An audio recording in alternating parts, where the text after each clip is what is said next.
네, 사랑합니다. 축복합니다. 서로 둘러보시면서 인사할까요? 사랑합니다. 축복합니다.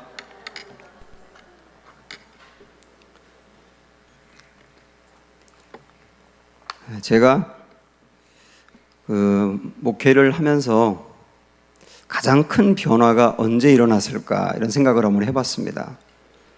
그 생각했더니 가장 큰 변화는 제가 30대 초반에 일어났더라고요. 지금 아마 강정기 전사님 나이쯤 됐을 거라고 생각을 하는데, 군목을 할 때 어떤 목회를 해야 하나, 하나님이 나를 어떤 목회를 하라고 부르셨나, 그 고민을 정말 많이 했던 것 같아요. 그 고민을 하면서 제자 훈련을 만나고, 그리고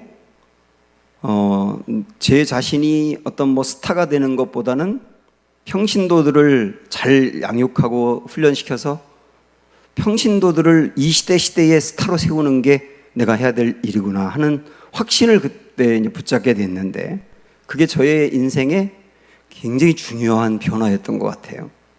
그리고 오늘 말씀을 보니까 감히 제가 모세하고 비교하는 건 아니지만은 모세도 그 시기쯤에 그런 고민을 했었구나 하는 걸 보게 됐습니다. 한번 23절 말씀을 보시면, 여러분이 모세 이야기는 워낙 잘 아시니까요, 바로 궁에서 40년 동안 있었던 이야기는 우리가 아니까 생략을 하고 23절을 읽어보시면 시작. 나이가 40이 되매 그 형제 이스라엘 자손을 돌볼 생각이 나더니, 40이 나이 40이 되매 이렇게 나와 있어요. 제가 사역훈련하면서도 이 부분을 굉장히 중요하게 강조하는데, 나이가 40이 되었을 때 그는 이전에 살아오던 그 바로 왕궁에서, 이집트의 왕궁에서의 안락하고 편안한 생활에 대해서 고민하기 시작했다는 거예요. 내가 애굽 사람이 아니고 히브리 사람인데, 나는 하나님을 믿는 사람인데, 여기서 여러 우상을 섬기는 애굽의 왕궁에서 안락하고 편안하게 살다가 어쩌면 왕이 될 수도 있는데, 그렇게 사는 게 하나님의 뜻일까? 이런 고민에 빠지게 된 거예요. 굉장히 심각한 인생의 고민이죠. 여기서 그 형제 이스라엘 자손을 돌볼 생각이 나더니 라고 하는 이 말로 간단하게 표현하고 있지만은, 나는 편안하게 살고 있는데 나의 동족들은 노예로서 너무나 큰 고통을 당하고 있는데, 저 사람들은 저렇게 고통을 당하고 나는 편안하게 사는데 이게 부끄러워지기 시작한 거예요. 그러면서 또 다른 삶이 없을까? 지금까지 여기서 40년 동안 내가 살아왔던 삶과는 다른 또 다른 삶이 무엇일까? 이 고민에 빠지게 된 겁니다. 이것을 히브리서 11장에서는 뭐라고 표현하느냐면, 믿음으로 모세는 장성하여 바로의 공주의 아들이라 칭함받기를 거절하고 도리어 하나님의 백성과 함께 고난받기를 잠시 죄악의 낙을 누리는 것보다 더 좋아했다, 이렇게 표현하고 있습니다. 그러니까 40년 동안 바로의 궁에서 편안하고 안락하게 살던 그 삶에 대해서, 이거는 잠시 누리는 낙인데, 잠시 누리는, 이 땅에서 잠시 누리는 낙인데, 이 땅에서 잠시 누리는 낙을 위해서 하나님이 나를 뭔가 쓰려고 하시는데 그 부르심을 버려야 되는가? 이 고민을 하게 됐다는 거죠. 그러면서 이건 아니야 라고 생각하면서 새로운 인생을 살기로 결단합니다. 굉장히 놀라운 결단이죠. 이것을 어떤 존 맥스웰이라는 목사님은 뭐라고 표현하고 있냐면, 모세가 안전지대를 벗어나 믿음의 지대로 나아가기 시작했다, 이렇게 표현하고 있어요. 아주 안전하게 사는 그 편안한 삶을 벗어나서 이제는 매일매일 믿음으로 살지 않으면 안 되고 하나님의 도움이 있지 않으면 안 되는 위험한 지대로 나아가게 됐다, 이렇게 표현을 하고 있습니다. 모세가 120년을 살았지 않습니까? 120년에 40년이면 3분의 1이잖아요. 요즘 사람들이 90년을 산다고 하면 90년에 3분의 1이 30세잖아요. 그러니까 요즘 개념으로 말한다면 강정기 전사님 정도 나이 된 요때 저도 한때 굉장히 고민했던 30대 그 나이에 자기 인생에 대해서 심각한 고민에 빠졌다는 거예요. 그리고 제2의 인생을 살기로 결단합니다. 저는 이 말씀을 보면서 모세가 자기 지금까지 살아온 삶에 대해서 회의를 느끼고 또 다른 삶에 대해서 고민한 이 고민이 하나님의 부르심이었던 거예요. 그러니까 어떤 사람들도 그동안에 쭉 나름대로 열심히 살아왔는데 자기가 살아왔던 삶에 대해서 고민에 빠지면서 다른 삶은 또 다른 삶은 이라고 고민하거든요. 그 고민이 부르심일 가능성이 많아요. 헨리 나우엔 여러분 아시지만은 그분은 예일대학교에서 학생들을 가르치면서 많은 책도 쓰고 굉장히 잘 나가는 교수였거든요. 근데 어느 날 프랑스의 그 장애인 공동체에 잠깐 가가지고 그곳에서 봉사할 수 있는 기회가 있었어요. 그런데 그들 아주 중증 장애인들이었는데 그들을 섬기고 그들을 닦아주고 그들과 그 함께 시간을 보내고 그러면서 그때 이 헨리 나우엔이 깨닫는 게 뭐냐면 지금까지 내가 헛살았구나. 절대 헛산 게 아닌데 헛살았구나라고 깨달으면서 거기서 강한 하나님의 부르심을 받는 거예요. 그래서 예일대학교 교수 자리를 내려놓고 6명이 사는 그 장애인 공동체에 들어가서 그들을 섬기고 그들과 봉사하고 많은 학생들을 가르치던 그 교수가 중증장애인 한 명, 그 한 명 붙들고 닦아주고 이야기하고 그를 섬기는 삶으로 전환이 되거든요. 이 굉장히 엄청난 이 삶의 변화가 헨리 나우엔에게는 부르심이었던 거예요. 우리는 이렇게 모세라든지 헨리 나우엔 같이 인생이 확 변하는 그런 부르심은 아니라 하더라도 신앙생활하면서 고민에 빠질 때가 있어요. 내 인생의 후반전은 전반전과 다르게 살아야 될 텐데. 그럼 그런 고민 안 하세요? 지금까지 정신없이 먹고 사는 거, 이게 중요한 문제를 해결하기 위해서 달려왔는데, 그러다 보니까 하나님이 나를 그 위에서 부르시고 뭔가 주셨던 사명을 내가 놓치고 살았구나. 나의 인생의 후반전은 좀 달라져야 되겠다. 이런 고민에 빠지는 경우도 있지 않습니까? 그러면서 그동안에 교회를 안 다닌 것은 아니지만은 이렇게 신앙생활을 하면 안 되겠다. 너무 비상적이고 직분은 받았는데 과연 이 직분으로 내가 주님 앞에 헌신한 이 온전한 신앙생활이었는가에 대해서 고민하면서 이제는 내 인생 하나님께 드려 헌신해야 되겠다. 이렇게 결단할 때가 오거든요. 이런 것들이 전부 다 뭐냐면 모세가 겪었던 고민이면서 그게 부르심이라는 거예요. 이 부르심이 40세 모세에게 있었던 겁니다. 그런데 이 부르심까지는 정말 좋았는데 고민은 뭐냐면 실패했다는 거예요. 40세. 그가 그래 이렇게 살지 말고 내 민족 살리는 일을 위해서 살아야 되겠어 라고 생각을 하고 어느 날 밖으로 나갔다가 애굽 사람과 히브리 사람이 싸우다가 애굽 사람이 히브리 사람을 쳐 죽인 것을 보았거든요. 때리는 것을 보았거든요. 그때 격분해 가지고 애굽 사람을 죽였어요. 그리고 모래 속에 파묻었어요. 그리고 그 다음 날 또 나갔더니 이번에는 히브리 사람끼리 싸우는 거예요. 그러니까 그걸 말리면서 왜 같은 동족끼리 싸우냐고 그러지 말라고 말리니까 되레 같은 히브리 민족인 그 사람이 모세에게 삿대질을 하면서 당신이 어제는 애굽 사람 죽이더니 오늘은 우리를 죽이려고 하느냐, 우리가 당신을 언제 재판장으로 삼았냐 이렇게 하면서 따지니까요, 그 얘기를 듣고 나서 도망을 쳤다고 나옵니다. 물론 아주 간단하게 그가 애굽의 왕궁을 도망쳐서 미디안 광야로 간 것을 아주 간단하게 처리하고 있고, 우리가 일도학교에서는 여기는 이런 간단한 문제가 아니라 정치적인 문제가 있다는 것도 배우긴 했지만 어쨌든 실패한 거잖아요. 부르심을 받았는데 실패한 거잖아요.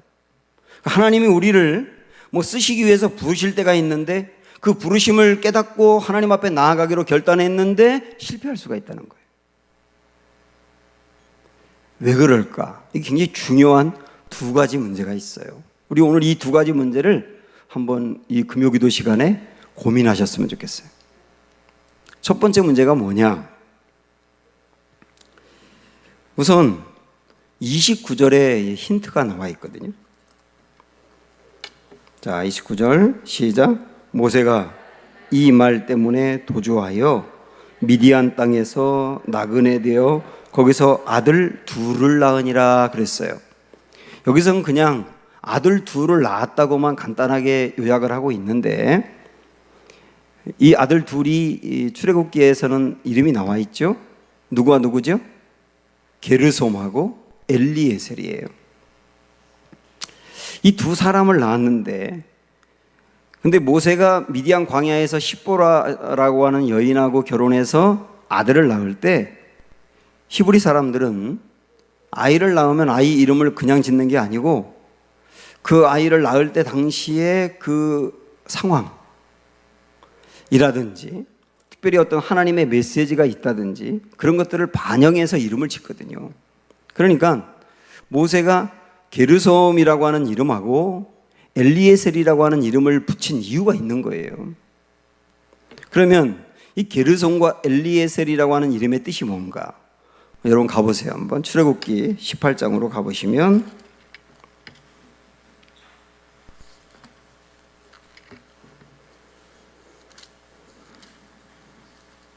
출애굽기 18장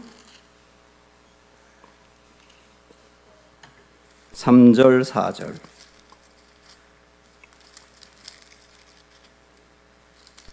네, 찾으셨죠? 시작. 그의 두 아들을 데리고 왔으니 그 하나의 이름은 게르솜이라. 이는 모세가 이르기를 내가 이방에서 나그네가 되었다 하며. 게르솜이라고 하는 말의 뜻은 나그네입니다. 나그네. 자, 일단 저를 보세요. 모세가 미디안 광야에 가서 십보라와 결혼하고 낳은 첫 번째 아들의 이름을 나그네라고 졌어요. 왜냐하면 지금까지 모세가 40년 동안 바로의 왕궁에서 생활을 해왔는데 그때 깨달은 게 있잖아요. 이렇게 사는 것은 편안하게 살지 모르지만 이 세상에 잠시 사는 건데, 잠시 낙을 누리는 건데, 잠시 산다는 게 뭐예요? 나그네라는 거잖아요. 나그네라는 게 뭡니까? 거기에 계속 눌러 사는 게 아니라 잠시 있다 떠날 사람이 나그네지 않습니까? 모세는 깨달았던 거예요. 인생이라는 건 나그네야. 아무리 편안한 거 안락함을 누려도 잠시 누리는 거에 불과하지 영원한 게 아니야. 그래서 잠시 누리는 낙을 위해서 내 인생 살지 않겠다고 결단했던 거거든요. 그리고 그가 애굽을 떠나가지고 시내산으로 와서 거기서 아이를 낳았을 때도 사실 모세의 현재 상황이 나그네 같았어요. 그래서 그 아들의 이름을 나그네라고 지은 겁니다. 이건 잘 지은 이름이죠. 그런데 두 번째 아들을 낳았을 때 이름을 졌는데 그 이름이 뭔지 4절을 보세요. 자, 시작. 하나의 이름은 엘리에셀이라. 이는 내 아버지의 하나님이 나를 도우사 바로의 칼에서 구원하셨다 함이더라 그랬어요. 이 엘리에셀이라는 사람의 이름의 뜻은 뭐냐면 하나님이 돕는다예요. 응? 하나님이 돕는다. 그런 의미로 엘리에셀이라고 지었던 겁니다. 자, 여기서 이 엘리에셀이라고 하는 이름의 이 이름의 뜻을 여러분 기억하세요. 뭐라 그랬죠? 하나님이 돕는다라고 했어요. 그러니까 모세가 40세에 부르심을 받았는데 실패한 중요한 이유가 뭐냐? 게르솜은 되었는데 엘리에셀이 안 됐던 거예요. 게르솜은 됐는데 엘리에셀이 안 됐다고요. 그래, 인생은 잠시 낙을 누리는 거에 불과하고 나그네에 불과한데 잠시 낙을 누리는 것을 위해서 내 인생 드리지 않을 거야 라고 결단한 것은 그의 인생에 게르솜을 알았다는 거잖아요. 그의 인생이 나그네라는 걸 알았다는 얘기죠. 여기까지 잘했단 말이죠. 그런데 그래, 그럼 지금부터 나는 다른 인생을 살겠어. 내가 내 민족을 구원할 거야. 그리고 결단한 다음에 엘리에셀로 안 간 거예요. 하나님의 도우심으로 안 갔다고요. 하나님의 도우심으로 안 가고 어떻게 했느냐면 자기의 방법으로, 자기는 이집트의 왕궁에서 살아온 왕자의 신분이고 앞으로 왕이 될 수도 있는 권력 있는 사람이기 때문에 내가 가지고 있는 젊음, 내가 가지고 있는 학문, 내가 가지고 있는 열정, 내가 가지고 있는 인맥, 내가 가지고 있는 능력, 이런 방법으로 내 민족을 건져낼 거라고 생각을 한 거예요. 그런데 실패한 겁니다. 그가 실패하고 난 다음에 깨달은 게 뭐겠어요? 둘째 아들의 이름에 그 붙인 게 뭐겠어요? 바로의 손에서 하나님이 자기를 건져내 주신 것도 생각을 하면서 왜 내가 안 됐을까를 생각하지 않았겠어요? 그때 그가 깨달은 게 뭐냐면, 게르솜은 되어서 좋았는데 그러나 그 하나님의 부르심을 내 방법대로 하려고 했구나. 하나님의 도우심으로 하려고 했어야 되는데 내 방법대로 하려고 했구나. 야, 게르솜은 되었는데 뭐가 안 됐다고요? 엘리에셀이 안 된 거구나 하는 걸 깨닫게 된 거예요. 우리도 어느 순간에 그래, 내 인생 게르솜이기 때문에 이렇게 살지 않겠어. 그냥 교회를 대충 다니고 그 다음에 이 세상에서 편안한 거 다 누리면서 헌신하지 않고 다른 사람 돌보지 않고 나를 위해서만 살고 그건 아닌 것 같아. 이제는 좀 다르게 살아야 되겠어. 이런 결단들 여러분 다 하셨잖아요. 이게 게르솜을 통과한 거예요. 그런데 그 다음에 정말 하나님의 부르심대로 살고 하나님의 뜻을 이루며 하나님 앞에 헌신하며 하나님 기뻐하는 삶을 사는 것은 하나님의 도우심으로 가당하다는 거. 하나님의 도우심이 있지 않으면 안 된다는 거. 이 방법이 나의 방법이 아니라 하나님의 도우심이라는 방법으로 되어야 된다는 거. 거기까지 가야 되는데 거기서 걸리는 경우가 많다는 얘기예요. 오늘 말씀은. 그래서 하나님의 도우심이 없으면 안 된다는 것을 모세가 절절히 깨달았거든요.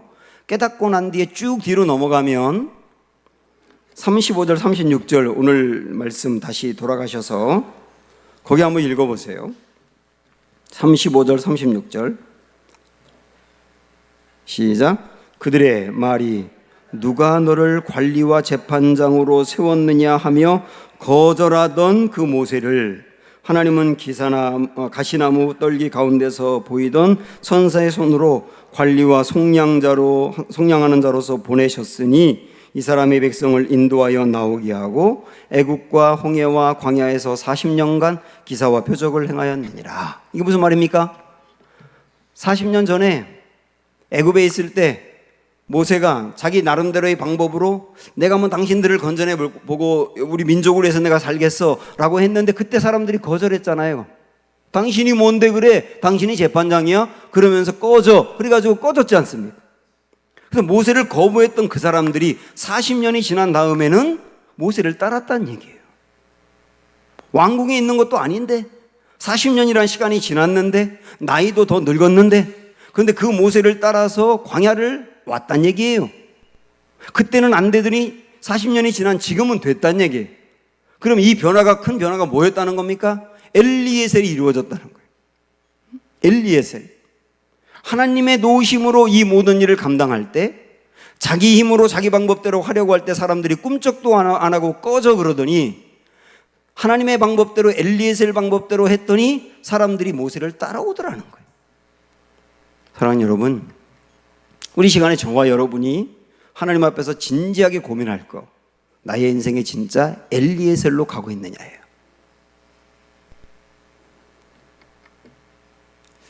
요 근래 교회 안에서 좀 어려운 일들이 있었는데요. 제가 목회하면서 처음으로 경험한 일이었어요. 그래서 이걸 어떻게 해결을 해야 되나 하고 저도 좀 허둥대고, 그리고 제가 존경하는 분이라든지 이런 분들에게 연락해서 이럴 때 어떻게 해결해야 되냐고 물어보고 그렇게 어떤 방법으로 그런 어떤 사람의 방법으로 해결해 보려고 하는데 자꾸 이게 미궁에 빠지더라고요. 그래서 제가 고민을 하고 있는데 지난 월요일 날 저한테 이제 좋은 이렇게 글들과 예화들을 보내주는 그 메일이 하나 있는데 그 메일을 딱 이렇게 봤더니 제목이 뭐냐면 169 기도 이렇게 나와 있어요. 169 기도. 그래서 제목이 좀 독특하다 그래서 그 메일을 열어봤더니 169 기도가 역대하 16장 9절의 기도더라고요. 그 기도를 해야 된다 하면서 이렇게 권면하는 내용이었는데 그래서 제가 찾아보지 않았겠어요? 여러분도 보통 이쯤 되면 이제 찾아볼 거라고 생각을 하는데, 역대하 16장 9절 이렇게 돼서 제가 찾아봤습니다. 그랬더니 어떤 내용이 있냐면, 찾은 분들 읽고 찾지 않은 분들 들으세요. 시작. 여호와의 눈은 온 땅을 두루 감찰하사 전심으로 자기에게 향하는 자들을 위하여 능력을 베푸시나니. 이 말씀. 여호와의 눈은 온 땅을 두루 감찰하사 전심으로 자기에게 향하는 자들을 위하여 능력을 베푸시나니. 그래서 이 말씀이 저에게 굉장히 강하게 다가오더라고요. 그래서 맞아. 왜 내가 하려고 하지? 내가 하려고 할 게 아니라 주님이 하게 하셔야 되는데. 그러면서 제가 모든 생각과 마음을 하나님께로 향하고 주님이 하세요. 제가 그렇게 늘 기도하며 또 인사하며 외쳤던 주님이 하세요. 주님이 하세요를 다시 한번 생각하게 된 거예요. 그래서 주께 맡겼습니다. 그리고 묵묵히 기도하며 나아갔는데 가장 좋은 방법으로 해결된 것 같아요. 생각지도 않았던 주님이 일을 하신 걸 보았어요. 사랑하는 여러분, 우리 인생에 어떤 문제를 만났을 때나 하나님의 나를 부르셔서 나를 쓰시려고 할 때나 여러분 마음에 꼭 기억하세요. 나의 인생에 이 하나님의 일을 엘리에셀로 하고 있는가? 엘리에셀이 뭐라 그랬어요? 하나님이 돕는다. 하나님이 도우심. 이게 우리의 모든 하나님의 일을 하는 방법이 되기를 축복합니다. 이 문제에 걸렸기 때문에 모세가 실패했다는 거예요. 자, 그럼 두 번째는 뭘까요? 두 번째는 다시 오늘 말씀으로 오셔서 30절로 한번 가보세요. 30절 시작. 40년이 참에 선새가 시내산 광야 가시나무 떨기 불꽃 가운데서 그에게 보이거늘 그랬습니다.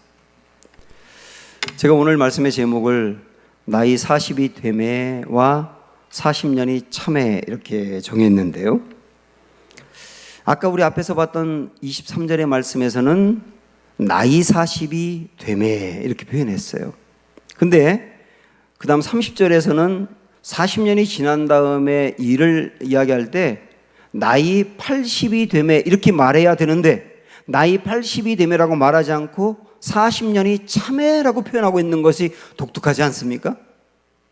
물론 영어 성경에는 40년이 지난 후라고 이렇게 쓰여 있지만은 이거를 우리말로 번역을 할 때 40년이 참에라고 번역을 정말 잘한 것 같아요. 그러면 나이 40이 되매하고 40년이 참회하고가 어떤 뜻이 있을지 한번 묵상을 해보세요. 왜 이 말씀에 이 앞에 모세가 뭔가 새로운 일을 해야 되겠다 할 때 결단할 때는 나이 40이 되매라고 표현하고 나이가 80이 되었을 때 다시 주님의 부르심을 받고 이스라엘 백성들을 건져내기 위해서 나아갈 때는 나이 80이 되매라고 말하지 않고 40년이 참회라고 말했을까? 이 차이를 여러분 생각을 해보시라고. 여기서 나이 40이 참회라고 하는 말은 40년이 참회라고 하는 말은 어떤 의미냐면 하나님의 때가 되었다는 뜻이에요. 하나님의 때가 되었다. 하나님이 일하실 때가 되었다는 의미.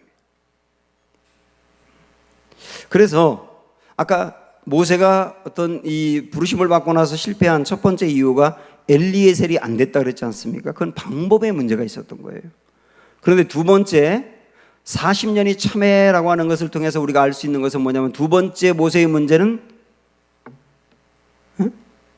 시간의 문제가 있었다는 걸 알 수 있는 거예요.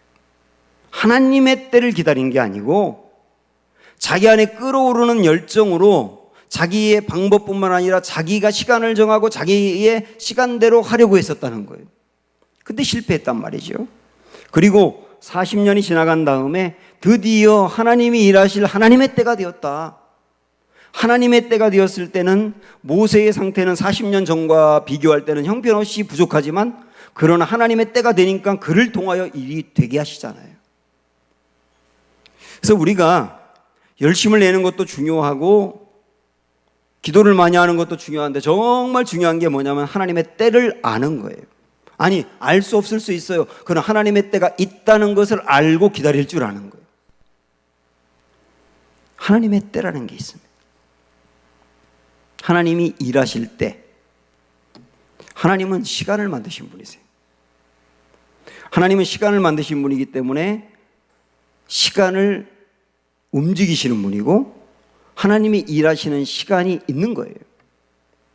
우리는 어떤 일을 하려고 할 때나 내가 어떤 문제가 있을 때 기도하면, 내가 열심히 기도하면 하나님이 열심히 기도하는 걸 봐서 일하신다고 생각을 하지만, 열심히 기도하는 것도 중요하지만 더 중요한 게 뭐냐면 하나님의 때가 아니면 안 된다는 것도 아셔야 되는 거예요. 하나님의 때가 아니면 우리가 애써도 안 되는 겁니다. 그러나 하나님의 때가 되면 하나님은 1초도 허비하지 않으세요. 하나님의 때가 찼을 때는 그때 일하시기 시작하는 거예요. 그걸 아는 게 중요하다고요, 우리가. 나의 시간이 아니고 하나님의 시간.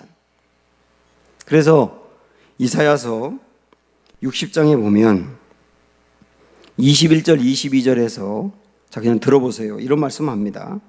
내 백성이 다 의롭게 되어 영원한 땅을 차지하리니 그들은 내가 심은 가지요 내가 손으로 만든 것으로서 나의 영광을 나타낼 것인즉 그 작은 자가 1000명을 이루겠고 그 약한 자가 강국을 이룰 것이라. 그렇게 말씀하고 그 다음 뭐라고 표현했냐면 때가 되면 나 여호와가 속히 이루리라.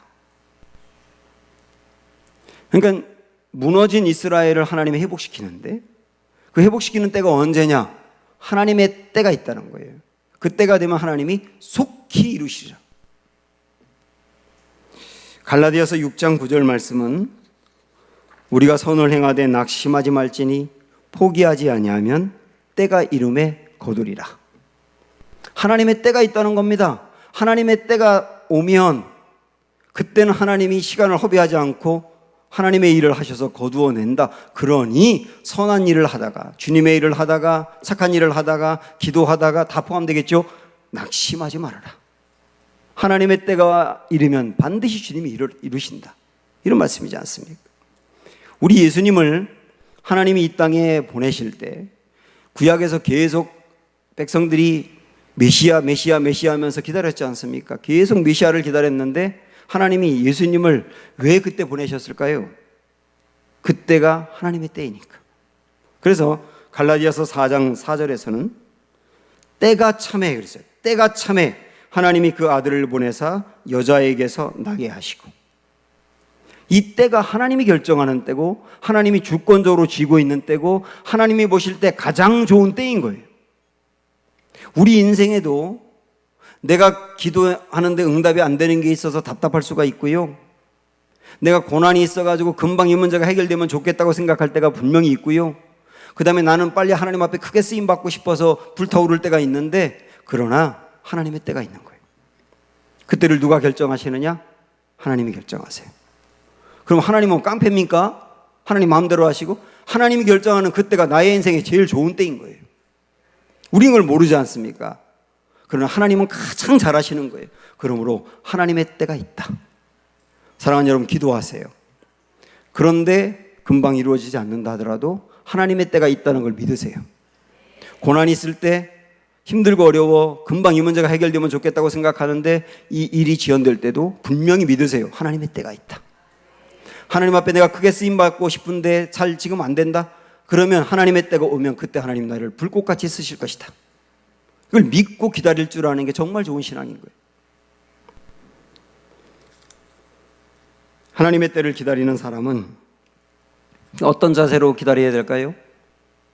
모세는 가나안 땅에 들어가는 게 목표였었습니다. 당연히 들어갈 거라고 생각을 했고요. 그런데 하나님이 모세에게 너 가나안 땅 못 들어가. 너는 느보산에서 죽을 거야.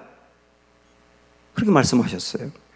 그런데 여러분도 성경을 읽어보시면 하나님이 모세에게 너 가나안 땅에 못 들어가라고 말씀하셨는데 신기할 정도로 모세가 하나님께 나 좀 들어가게 해주세요라고 매달리질 않아요. 신기하지 않습니까?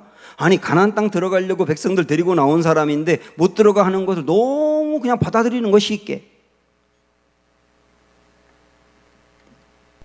오늘 말씀과 연결을 해보면 모세도 아는 거예요. 하나님의 때가 있다는 거, 하나님의 시간표가 있다는 거, 하나님의 방법이 있다는 거.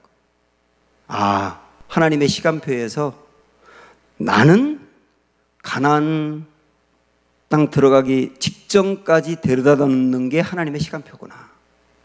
가나안 땅에 직접 들어가서 그 땅을 정복하고 나라 세우는 것은 하나님의 시간표는 내가 아니고 여호수아구나. 아, 하나님의 시간표는 거기까지구나. 그걸 아는 거예요. 그러니까 거기까지인 걸 아니까 나 들어가게 해달라고 매달리는 게 아니라 내가 해야 될 일이 거기까지라고 한다면 그러면 하나님이 정해놓은 시간표까지 내 모든 인생을 드리는 거지. 그래가지고 자기는 가나안 땅에 못 들어가지만 가나안 땅에 들어가는 백성들을 모아놓고 애절한 마음으로 가나안 땅에 들어가면 이렇게 살아야 돼, 이렇게 죄를 지으면 안 되고 우상 숭배하면 안 되고 섞이면 안 되고 하나님만 경외하고 살아야 돼 라고 설교한 게 신명기 아닙니까? 나는 못 들어가도 가나안 땅에 들어가는 사람을 위해서 내가 할 수 있는 최선의 길까지 가게 해야 돼. 그게 신명기 말씀이었지 않습니까? 그러니까 못 들어간다고 하는 하나님의 시간표를 받아들이고 내가 할 수 있는 일까지 거기까지 하는 거예요. 우리도 하나님의 시간표가 어떤 것인지를 마음으로 알면서 하나님의 시간이 있다는 걸 알면서 하나님이 내게 허락한 그 곳까지, 하나님이 하라고 하는 그 일까지 나의 인생 들여서 하면 되는 거구나 라고 받아들이면서 달려가야 된단 말이에요. 그게 주님의 시간을 아는 사람입니다. 사랑하는 여러분, 오늘 주님의 부르심을 받고 하나님의 일을 감당하는 여러분, 기도하는 여러분, 고난 가운데 싸워나가고 있는 여러분, 이 두 가지 꼭 붙드세요. 주여, 저의 인생에 엘리에셀이 이루어지길 원합니다. 주여, 하나님의 때를 알길 원하고 하나님의 때를 기다릴 줄 알고 그러면서 인내하면서도 묵묵히 주님의 길을 걸어가는 은혜가 있게 하여 주옵소서. 이게 오늘 우리의 기도가 되기를 축복합니다. 찬양하겠습니다. 주가 일하시네. 함께 찬양할게요.